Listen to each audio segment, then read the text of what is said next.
اپنے رب کی اجازت سے، ویسے ہی مومن ہر وقت، ہمہ وقت، صبح و شام، رات دن، سوتے جاگتے، اٹھتے بیٹھتے، وہ ہر وقت فائدہ مند ہوتا ہے۔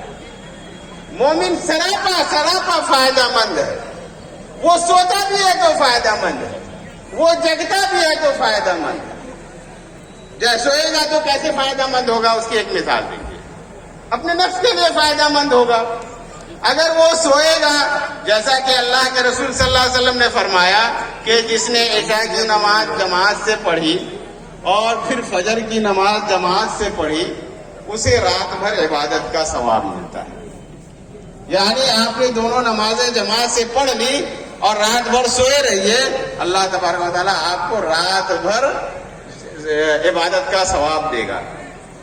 تو مومن سوتا بھی ہے تو وہ فائدہ مند ہے۔ مومن ہر وقت فائدہ مند ہوتا ہے۔